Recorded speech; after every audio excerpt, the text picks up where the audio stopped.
another one, and then sold them and became a multimillionaire on my own. That is self-made. That is insane. What's going on, everyone? It's Rich Lux and Theresa Roemer. Hi. Oh my gosh. Okay, I'm so happy to see you. I haven't seen you in forever. Mwah. Okay, so you do a Motivational Monday on your channel. I do. And I have fallen in love with them, guys.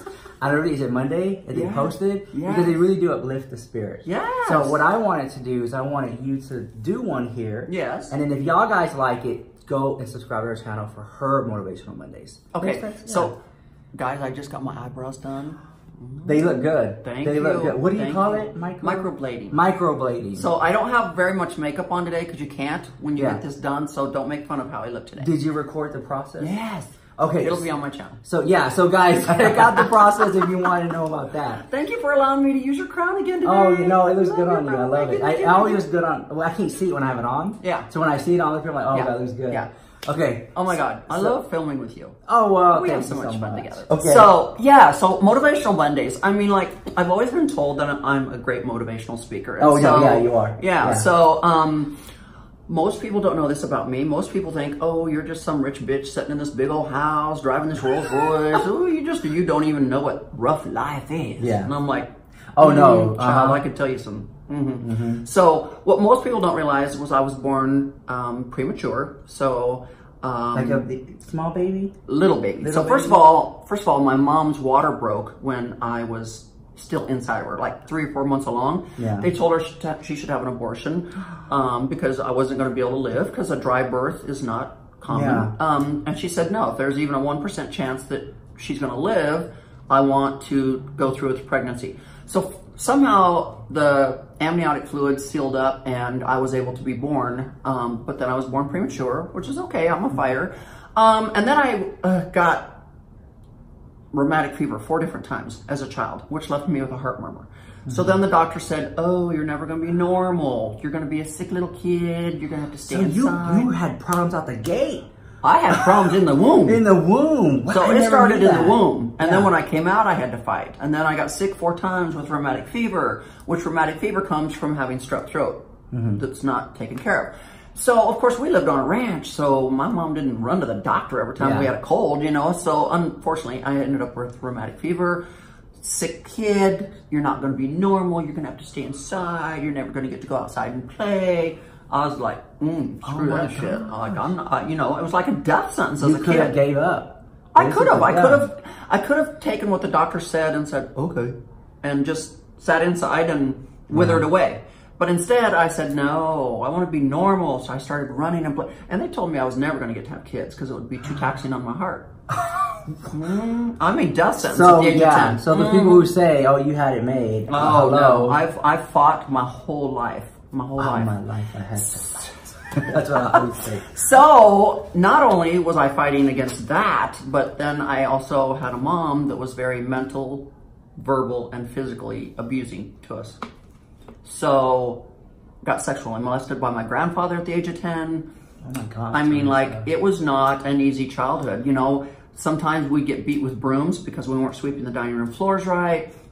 You know, you go to protect yourself, you get hit with a broom, breaks your hand. I mean, like, it just, I didn't have a good childhood. Like, you know, then I finally, you know, I decided to delve into sports because I'm like, no, you're not going to tell me I'm going to be sick. And sports were kind of like my outlet to happiness because I didn't like my home life, you know? Yeah. Then I find out I'm adopted too on top of that. I'm like, what? I'm adopted? I'm like, so, you know, you're just like, well, you're not my dad. You don't love me. It's just, it messed up. Like, well, I had a question. In the sports, when you started playing sports, is that when you felt like the competitive nature? I think I was competitive in the womb because I was told I wasn't going to get to be normal. You know, I had to fight for my life. So I think I became a competitor and a fighter in the womb, and then when I came out, I was even more of a fighter. And so, then sports were like my outlet. Yeah, it was like my happy place. And then I found out I was good at it, you know? So I was in every sport imaginable. I was lettering in every sport. I was just like a great athlete, which is part why I'm such a great athlete to this day. You know, I got into sports to save my life. Yes. So when people are like, ooh, do you work out every day? I'm like, yeah, To save my life. It's such a habit for me because that's what saved my life. And because of sports, the heart condition got better. Yeah, by the time I was 19, they were able to take me off my daily dose of penicillin so that I would never get strep throat again. They said, you're hardly a heart patient anymore because you were able to strengthen your heart so well. Wow. Mm-hmm. So, you know, people out there, I always tell people, just because a doctor gives you a certain diagnosis, don't succumb to it. Like, get a second opinion, a third opinion. My doctor said, and that's it, and I'll be all, no. I don't believe that. First of all, doctors are not gods, okay? Yeah. They're not God. So, just because one doctor tells you something doesn't mean you have to abide by it. So, but then what's even worse is by the time I graduated from high school, I married a man that was abusive. So I spent 7 years in a marriage where I got beat up every single day too, but I thought it was normal because, hey, my mom did it to me. It must be okay for you to do it to me too. Until I almost died in a closet one night. And so got away from him, got a restraining order, got divorce papers filed, you know, so had to fight there. Like, it was like, I mean, like, I've not had an easy life. So when people look at who I am now, they don't know where I came from. They don't know where I came from. But I always tell people, you know what, guys, this is not a dress rehearsal. This is the real deal. We are living life. So why do you even spend one day of your life sitting in a corner, feeling sorry for yourself, hiding from the world? Like, you can't get that day back. That's true. So when you're on your deathbed, you can't be like, oh God, can I get those 10 years back that I was like in a bad relationship, bad marriage, or whatever, a job I hate, whatever you left a job you hated. See? So I just try to motivate people every day to live the best life you can live every single day because you can't get it back. You know, I'm going to be that person when I'm 90 going, hell yeah, I lived the best life I ever. If I had a thought of doing it, I did it. I have no regrets. I saw you, I think it was on your Snapchat and your Instagram, so check her out there too, guys. You were on stage speaking. And you were telling this story. And it ended, and I was like, I wanted to know more. And it ended at the part where you left the relationship, the, I think, 7-year one, and something about a mattress and an apartment on the floor or something. Well, so that was my first marriage where I, you know, had to leave because I almost got killed in the closet. My second marriage was a rebound marriage. You know, we all go into those, oh, my prince and my knight in shining armor, woo, save me, you know. So I didn't really love him. I mean, I thought I did at the time, but I left that marriage. When I left that marriage, I left with my kids, my clothes, a microwave, and a TV. That's all. And so my very first house I lived in after my divorce was this little 1-bedroom house. We didn't have furniture. And so my landlord, she was so sweet, she was so old, she brought these 2 little single mattresses from her garage and threw them on the living room floor for us. And that's where we slept forever until I could afford to buy beds. Nice. That was so nice of her to do that. Oh, I know. I mean, like, she's looking at, here's a mother with 2 kids. Like, I got to help her, you know, thank God. I mean, it was so sweet. But those acts of kindness I don't see anymore. No. It's like the world became more colder. You know, and that was in 1991. And by 1995, so you got to think how broke, penniless, and almost homeless that I was with 2 kids, right? That was in 1991, after my brother had already died. So then I lost my 23-year-old brother in 1990. He was my best friend. Horrible. Like, it was devastating, right? So, 1991, 2 kids, homeless, broke, you know. In 1995, I was able to save up enough money that I bought my first health club. You went to the banks. I think I got a Shark Tank moment. I got a small business administration loan.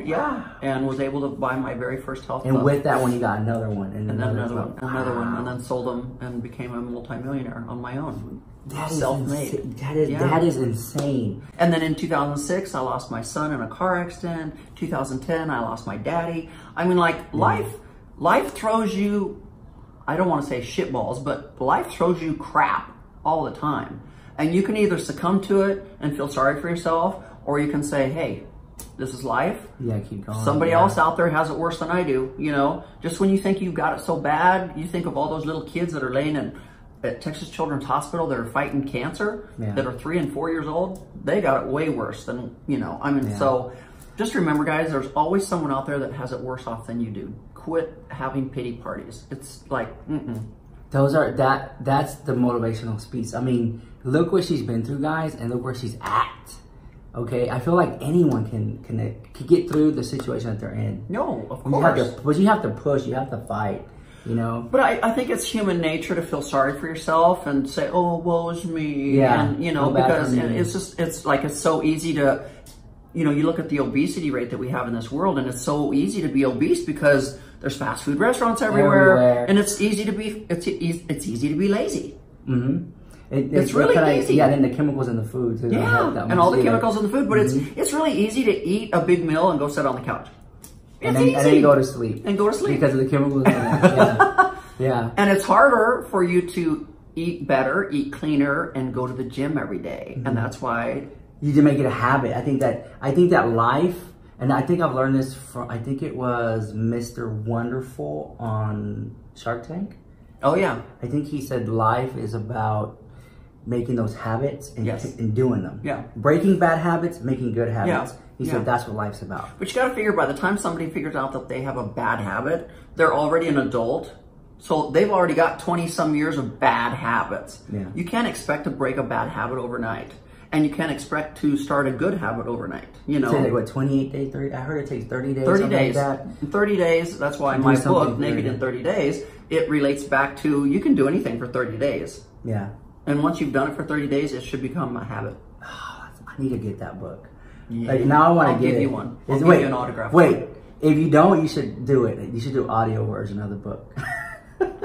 Why? Because people don't like to read? Because you put it in your head, you heard your headphones, and you can work out or drive. That's true. That's all that true. stuff like that. That's true. I should do an audio. There's a lot of good books, and they don't have audio versions. I'm like, yeah. Because there's a lot of people that don't like to read. Oh, yeah. Like, I have friends that hate to read because they fall asleep. They're like, oh, I tried to read, but I fell asleep. And I'm like, the book is not boring. How did you fall asleep? But that's because reading makes them sleepy, you know? Or maybe it's the time of the day they're reading. I don't know. So I feel like you've dated some frogs.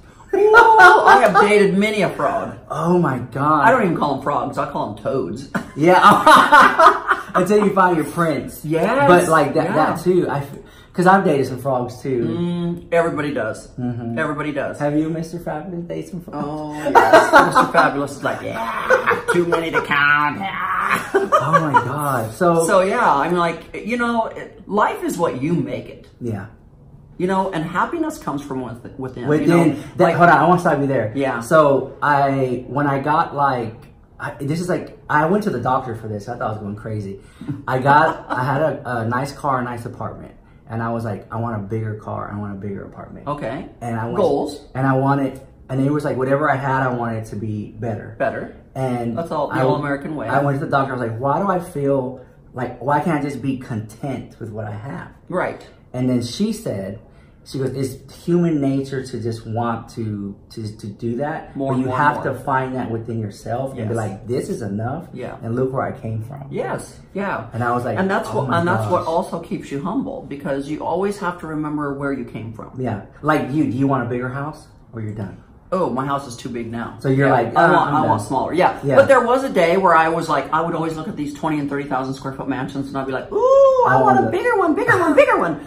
But now that I've been in a bigger one, it's too much work. It's too much, girl. It's just too much. It's like you went like, I want it, and then you're like, no, I think I'm gonna go ahead and declutter or whatever you want to call it. Yeah. It's too much. Like, you know, but the rich always want to be richer.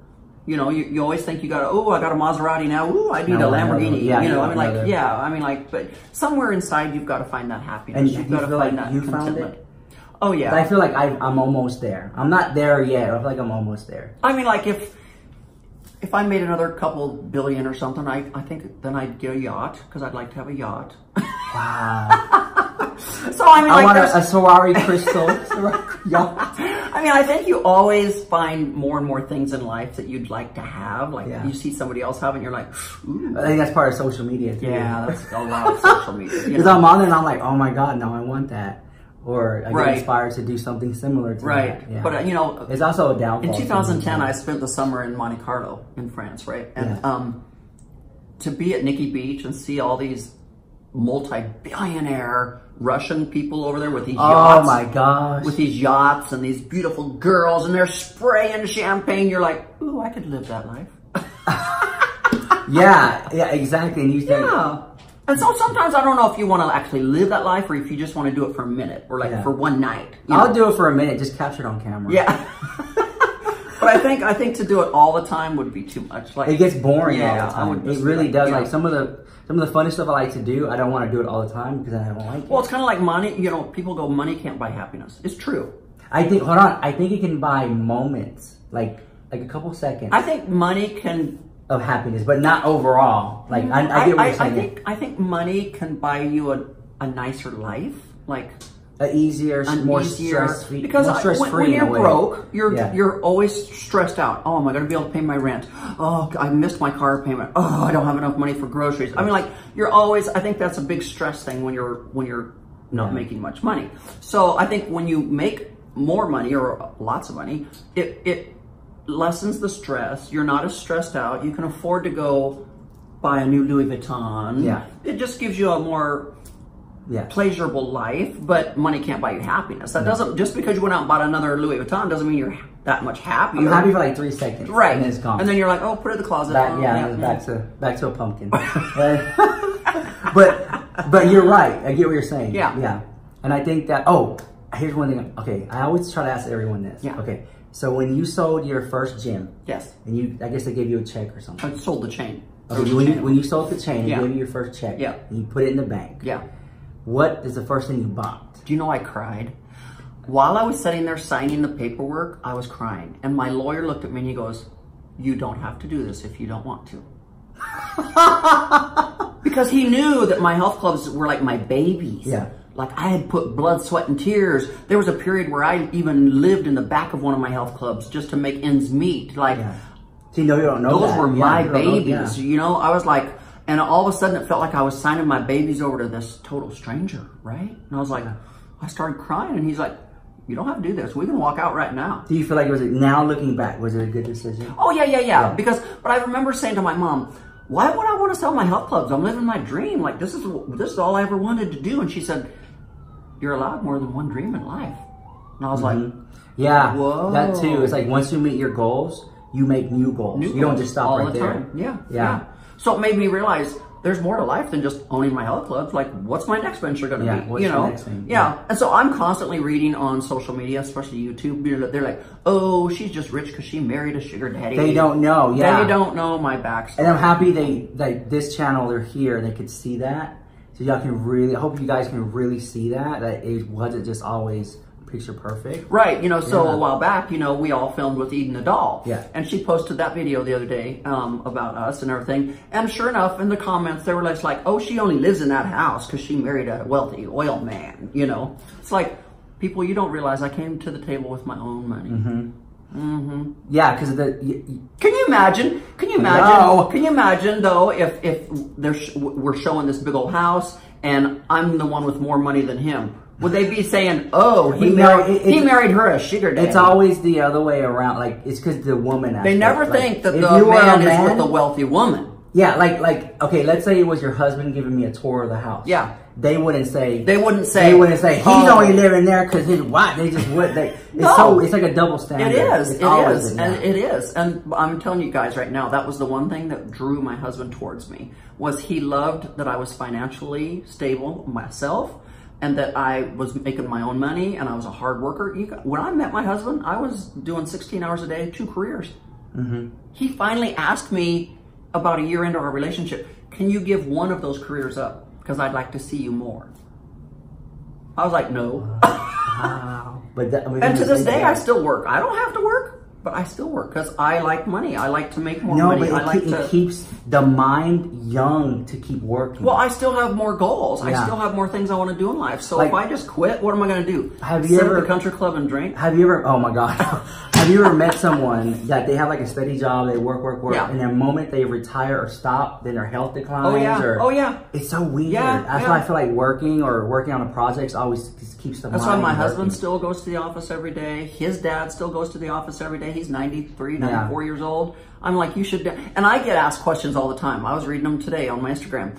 I want to be as successful as you. And these are like 15-year-old kids that are asking me this. And I'm like, guys, first of all, you're only 15. That's too young, but you should start dreaming. No, you need to start having goals now and achieve those goals and take baby steps. I never forget, I was working, well, I went to lunch with a coworker years ago, and she asked me, what is your goals?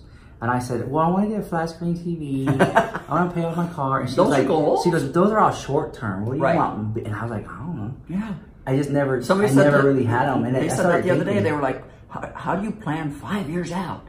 And I'm like, God, yeah. Well, you can't. Because they asked you that at the bank for the gyms or something? Yeah, so when I had to do my business plan for the bank, I had to do a 5-year business plan. And so somebody said something on my Instagram or my YouTube, how would you do a 5-year plan? Well, as a business owner, you better figure out how to do a 5-year plan. Yeah. You need to figure out how much you're going to grow every year. How are you going to grow? What's it going to take to make you grow? Yeah. You know, you've got to have all those answers for bankers. Otherwise, they're like, move along, baby. Yeah, I think times have definitely changed.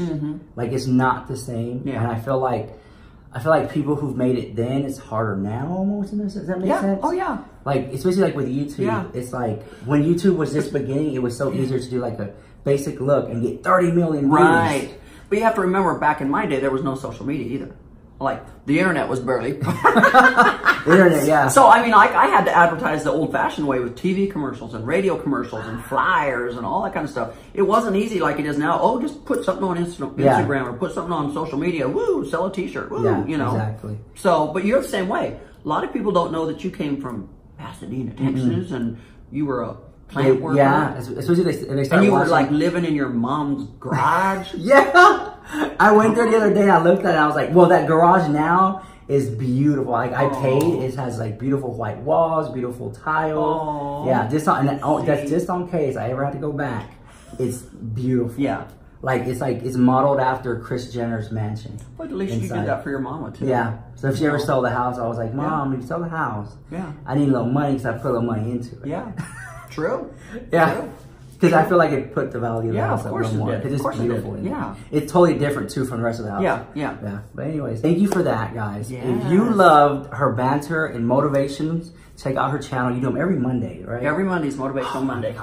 Yeah. Do you ever feel motivated to do Motivational Mondays? I do. you know how some people like hate Mondays because they're like, oh yeah. God. I think that's why they're good. It's Monday. Oh, it's a new work week. Oh, I hate it. You guys, I'm telling you right now, Mondays are my favorite day of the week because I wake up and I go, whoa! Like, God has given us a new week. It's a new day. Yeah. I'm going to make the best out of this week. I mean, like, I live for Motivational Mondays because I feel like it's like a fresh new start all the time. Yeah. So if you need that, which I would say, guys, just put it on, put her Motivational Mondays on, and do your makeup or cook or whatever you do, or at work or on a drive to work or from work or at the gym. It's just good to listen to. Yeah. You know, it's just motivating. You can actually put the YouTube on in the car and just listen to it. You don't have to watch us. You can just listen to it. So check out her Motivational Mondays. I guarantee you, like, they're really good. So the link will be down below, and just thank you for hanging out and sharing your story. I love filming with you. I like filming with you. So it's just like, it's no pressure, just hanging out. But like the stories you tell are a lot of people are shy or scared to open up. Right. And you just tell it. Yeah. Oh, and she's also available for speaking. Because you do those on stage. Oh yeah, too. I do them on stage all the time. Yeah. Oh my God. Anyways, okay, thank you for coming. You guys, check her out, please. I got to wear the crown again. Bye. Bye.